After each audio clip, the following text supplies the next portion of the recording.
بسم الاب والابن والروح القدس اله واحد امين. اهلا بحضراتكم في قناه البابا كيرلس وتماف ايرين. ست مسلمي ريفيه صعيديه ظهر لها رب المجد الست داي، معاها 4 اولاد واعتنقت الدين المسيحي، لكن قصتها غايه في الغرابه. حقيقي في الانجيل وكل كلمه صدقت فيه لما قال لي خراف اخر ليست من هذه الحظيره ينبغي ان اتي بتلك ايضا فتسمع صوتي وتكون رعيه واحده لراع واحد. لكن بجانب هذا أيضا في آية ما تقول هو كامل السن فاسألوا. هحكي لحضراتكم قصتها واختبارها على لساني. هي من إحدى محافظات الصعيد. بتقول إن ما كانش علاقتها بأهلي قوية للغاية، وكانت بعيدة عنهم كل البعد وما كانوش يسألوا فيه. ولما اتجوزت ربنا رزقها ب4 عيال، وكانت عايشة عيشة إسلامية عادية زي أي مسلم عادي، إنسانة عادية، ولكن جوزها كان من النوع المتشدد حبتين. فعشان كديتي جوزها وأهلي أثروا عليه لأن أفكارهم شبه بعض، فكانت شايفة إن المسيحيين برضو غير مؤمنين وكانت متباعدة عنهم جدا.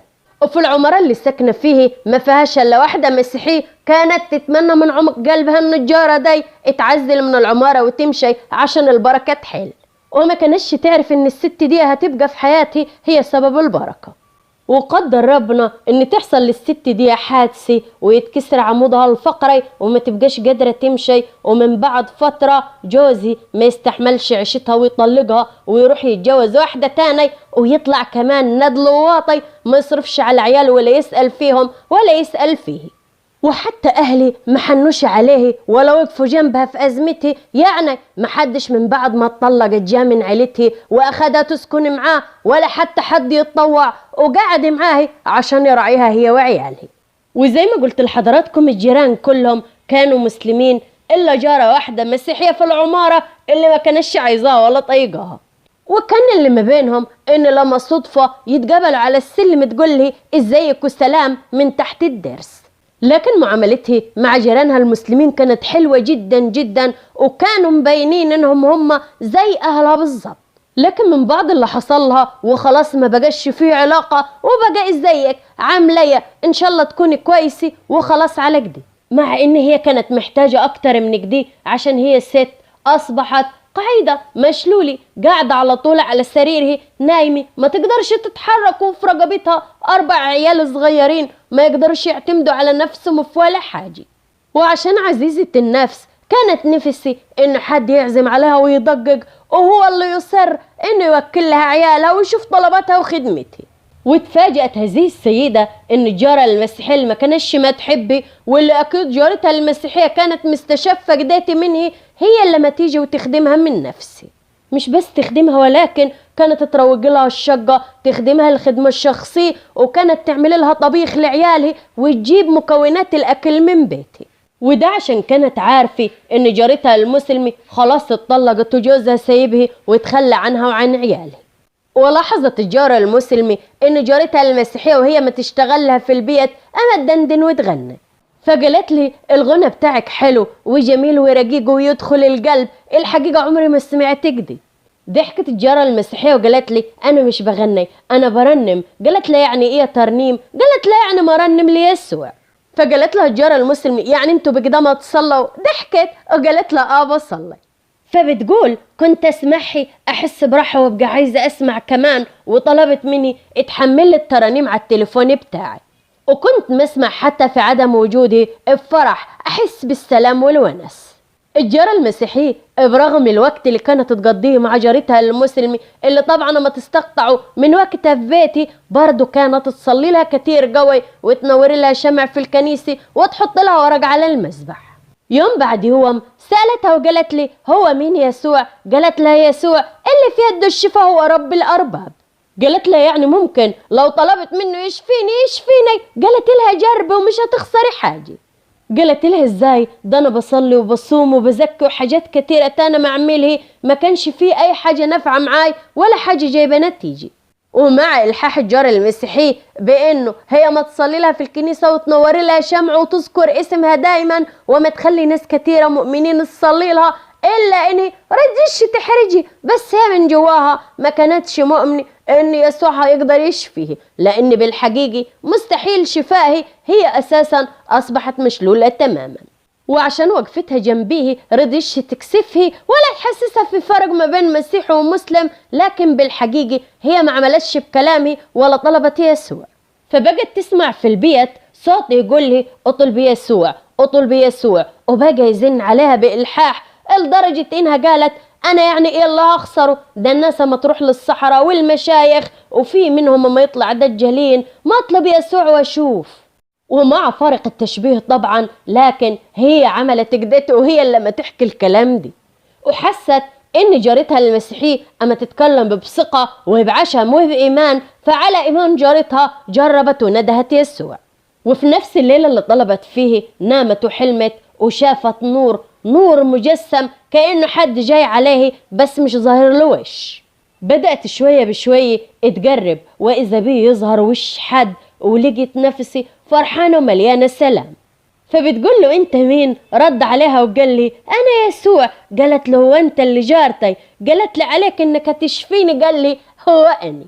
وقالت حط يده على راسي وقال لي خلاص انت شفيتي، واني جوا الحلم بس من جواي مش مصدقة كل الكلام اللي انا سمعه. مستحيل اصدق اني هاشفة من شلل. كل الاطباء قالوا لي مستحيل شفائك، وارضى بقدرك وتعايش مع مرضك. حست انها لازم تتأقلم، لازم تتعايش، وان لازم تلقى لها حلول عشان تعرف تربي عيالي، وان ما حدش هيعيش معاها ويلازمها، وان لازم هيبقى في حد معاها دايما عشان يشيلها من على السرير. وده لاني متعودة ان حد يشيلها من على السرير ويحركها يمين وشمال، لانها مش متتحرك نهائيا، لدرجة انه لازم حد يشيل رجله وينزلها في الارض، ويشيل التانية وينزلها في الارض ويقومها ويحركها. حاجة فعلا صعبة جدا. إيزابيلا لما صحيت من النوم لقت صوابعها أما تتحرك، فاتجرأت وحركت رجليها لقيتها ما تتحرك. جات تم توقف، راحت قدرت تقعد على حيلها وتوقف وتمشي كمان. بقت تتنطط زي الأطفال، مش مصدقة روحها إن ربنا فعلا عمل معجزة، وإن دي مش مجرد حلم، ده رؤية وحاجة حقيقية على أرض الواقع. مع انه فعلا في الاول كانت حاسه ان الجعان يحلم بسوق العشاء، وان الكلام ده مجرد حلم من كتر ما هي تتمنى تشفى. لكن كانت اول واحده تحكي لها هي جارتها المسيحيه اللي فضلت تبكي اما حكت لها ان فعلا المسيح جا وزارها وشفاها شفاء تام. والكلام فضل ما بينهم، ما قالش لحد ولا فرحت حد، لانه ما حدش سأل فيها في مرضها. فاتفاجأت ان رب المجد ظهر لها مره تانية وقال لي حدثي بالمعجزه. فعلا راحت وقالت لكل الناس، وقالت لأهلها وقرايبها إن يسوع شفاهي. فطبعا لقيت رد صادم، والكل قال لي هو أنت اتجننتي؟ يسوع ده بتاع النصارى، هو أنت عايزة تقولي إن إله النصارى شفاكي؟ ما تجرسناش وتخلي سيرتني على كل لسان، وفضيها سير على قدته واشكر ربنا اللي شفاكي، وما تقوليش لحد تاني. طب ده أنا حلمت بيه، ده جاني مرتين قالوا لي اللي حلمت بيه ده الشيطان. قالت لهم ازاي شفتوا الشيطان وهو جاني بصورة نورانية وهو شفاني من مرض صعب؟ ازاي يكون شيطان؟ ده الرب يسوع. صرخوا فيها وقالوا له الرب هو الله، هو الله الواحد الأحد، هو إله الإسلام. قالوا لها يا بنت انت اتهبلتي، انت ناسه انك في ارياف وصعيد، وان الكلمه اما تلف في ساعه وتوصل لاصحابها. عايزه تجرسيني وتخليني نوطوا راسنا في الارض ويقولوا بتني اللي شفاها يسوع بتاع النصارى. اللي عايز اساله كنتوا فين وهي محتاجه لكم هي وعيالها؟ كنتوا فين وهي قاعده في الفراش مش لاقيه حد يسندها ويقف جنبي؟ قم لما ربنا يرحمها انتوا مش راضيين تعلنوا الرحمه دي. وهتجرأ واقول للاسف والدتها كانت عايشه، يعني والدتي ما وقفتش جنبها في ازمتها. ومع ذلك لما لقيتها ما تقول للمسيحيين ومش المسيحيين، راحت جايبه لها مشايخ عشان يقروا لها قرآن في البيت بتاعي. اما عرفوا الحوار المشايخ قالوا لي اتخششيش المرة النصرانية دي تاني البيت، لان هي اللي عامله لك سحر ورشالك السحر جوا الشقة. حقيقي زي ما قال الإنجيل عظيم يا امرأة هو إيمانك. ردت عليهم وقالت لهم لو كانوا سحروني وشفيت من هذا الشلل وحالي هيتغير للأحسن، طب يا ريتهم يسحروا كل الناس المرضى. وقالت للمشايخ عن نفس راضية وكل المرضى هيرضوا، أنا متأكدة. راح الشيخ واخد والدتها على جنب وقال لي بنتك لازم تزور السيدة زينب وتروح أولياء الله الصالحين اللي عليها تقيل قوي. فلما سمعته صرخت فيه وقالت له لا، ده يسوع المسيح هو ربنا، هو اللي شفاني. قال لها يا بنتي هو انا اقدر اشفيك؟ هو انت تقدر تشفيني؟ قالت له لا. قال لها او يسوع ده بني ادم زيك زيه، لو كان هو يقدر يشفيك ابقى انا اقدر اشفيك. ورد عليها وقال لي يا بنت الشافي هو الله، هو في اله ياكل ويشرب ويتبول ويخش الحمام ويموت زي البني ادمين وتقولي لي اله؟ واهلي اتوعدوها وقالوا لي لو ما تلمتيش من الموضوع ده تاخدي عيالك وما نشوفش وشك هناك في البلد تاني، احنا مش ناقصين فقر. هم كان غرضهم يخوفوها عشان ترتجع، لكن هي اخذت الكلام على قلبها وصدقت. راحت سألت جارتها المسيحية من بعد ما حكت لها كل اللي حصل وقالت لي تهمينك انك سحرتيني.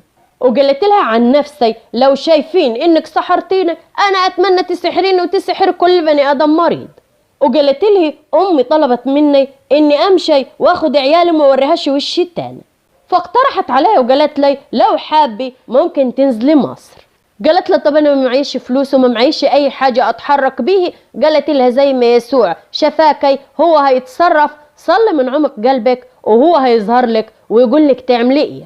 فعلا حطت كل حاجه قدام يسوع وصلت من عمق القلب، وربنا يسوع المسيح ظهر لها وقال لها تعمل ايه. وقبل ما تمشي كانت والدتها جايبه لها زفه الشيوخ من تاني. الشيخ كرر نفس الكلام بتاع الشيخ اللي قبله وكأنه ماشيين على اسطمبة واحدة. قال لي لو انت تقدري تشفيني وانا اشفيكي يبقى يسوع ده يقدر يشفيك. قالت له انت متأكد لي بكلامك اللي عايز تنفي فيه ان يسوع شفاني بان يسوع هو الله؟ لان طول ما هو حط ايده على راسي وشفاني ولا انا اقدر اشفيك ولا انت تقدر تشفيني يبقى هو فعلا الله. انت جاي تنفي لي فانت بتأكد لي المعجزة وبتأكد لي الرؤية اللي شفتها. راح صرخ الشيخ وقال لوالدته بنتك اتجننت، بنتك دي مجنونة رسمي، وكل لما يحصل ديت في بنتك وفي عيالها وفي بيتي هو سحر اسود. اما هي فسمعت كلام والدته وخدت عيالها ومشت وراحت على القاهرة. وهناك ربنا دبر لها وفعلا عاشت في نعمة ربنا وتأجرت أوضة وصالة واشتغلت فراشة في مدرسة. اتعمدت هي وولادها وربت عيالها في مخافة الرب يسوع وعايشة فرحانة وسعيدة برغم ان حالها اصبح اقل واصبحت عايشة على كدها خالص، لكن من جواها هي عايشة سعيدة وممتلئة بالنعمة. ربنا اختارها ودبر لها كل خطوة ودبر لها حتى المرض. انا شايفة ان حتى مرضها الصعب ديتي كان تدبير وكان وسيلة من ربنا لخلاصها.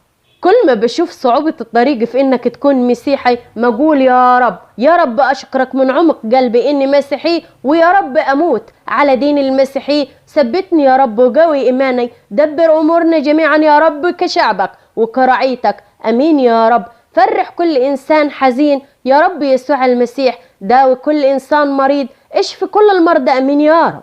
ما تنسوش احبائي الفيديو وكل الفيديو من اللايك والشير، وخدوا بركة كل الناس اللي هتسمع بسببكم، واشتركوا على قناة البابا كيرلس وتماف إيرين. لو لسه ما تسمعوني لأول مرة فعلوا الجرس على الكل يصلكم المزيد من الفيديوهات الروحية والاجتماعية وفيديوهات الأخبار.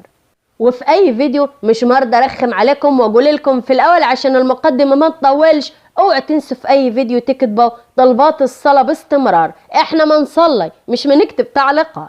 ربنا يستجيب لكل طلباتكم، يفرح قلوبكم، وتكون أيام بخيتة على الجميع يا رب. يا رب يسوع المسيح يفرح الكل بمعجزات تفوق العقل البشري.